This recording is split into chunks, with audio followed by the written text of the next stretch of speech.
السلام علیکم ورحمۃ اللہ وبرکاتہ۔ الحمدللہ رب العالمین الرحمن الرحیم مالک یوم الدین ایاک نعبد و ایاک نستعین۔ حضرت سامعین ناظرین بھائی نے سوال کیا ہے کہ کیا روزے کی حالت میں خون لگوایا جا سکتا ہے کہ نہیں؟ یعنی خون لگانا ہے، کسی آدمی نے اس نے روزہ رکھا ہوا، کیا وہ خون لگوا سکتا ہے کہ نہیں؟ حضرت سامعین ناظرین سب سے پہلے تو یہ دیکھیں کہ ہمیں قرآن و سنت میں ہمارے لیے کیا رہنمائی ملتی ہے۔ قرآن و سنت میں تو ہمارے لیے یہی رہنمائی ہے۔ اول تو یہ ہے کہ اگر کسی آدمی نے روزہ رکھا ہوا اور اس نے خون لگوانے کی ضرورت پڑ جائے تو اس کو خون لگوانا جائز نہیں ہے۔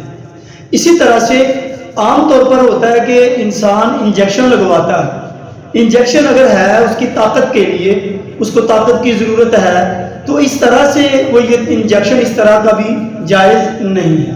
ہاں البتہ ویسے ہی انسان کی طبیعت خراب ہے یا بیمار ہے یا اچانک سے طبیعت ایسی ہو جاتی ہے تو انجیکشن لگوایا جا سکتا ہے، اس میں کوئی قباحت نہیں ہے۔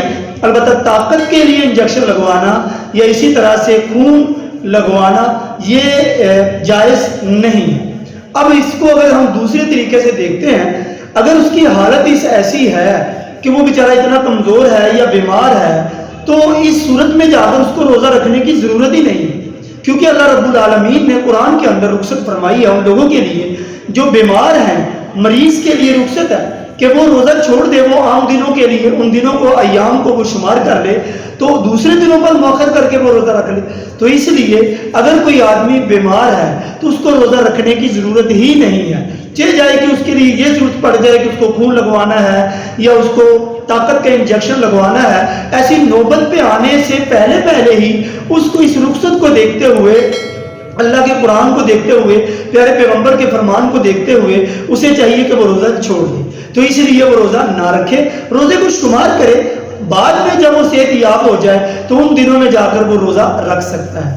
البتہ اس طرح سے کہ بیمار بھی ہے، روزہ بھی رکھ رہا ہے اور پھر ایسی حالت اس کی بن گئی کہ پھر اس کو وہ انجیکشن کی ضرورت پڑ گئی، طاقت کے انجیکشن لگوانے ہیں یا خون لگوانا ہے، تو یہ ویسے ہی ایک جو ہے وہ شریعت کی جو رخصت ہے اس سے ہم ہٹ کر کام کر رہے ہیں۔ تو عام طور پر اگر کوئی انجیکشن لگوانا ہو تو اس میں کوئی قباحت نہیں ہے۔ البتہ یہ خون لگوانا کیونکہ اس کا تعلق ڈائریکٹ معدے کے ساتھ ہے، وہ ڈائریکٹ معدے کے اندر چلا جاتا ہے، اور طاقت کا جو انجیکشن ہوتا ہے وہ بھی انسان کو قوت دے رہا ہے، وہ بھی معدے میں چلا جاتا ہے۔ تو اس بنا پر یہ دو چیزیں جو ہے نا وہ ممنوع ہے۔ اس سے روزہ اگر روزے کی حالت ہے تو پھر روزہ اس کا ٹوٹ جائے گا۔ اللہ تعالیٰ سے دعا ہے کہ صحیح معنوں میں قرآن و سنت کو پڑھنے کی، اس پر عمل کرنے کی توفیق عنایت فرمائے۔ وآخر دعوانا الحمدللہ رب العالمین، والسلام۔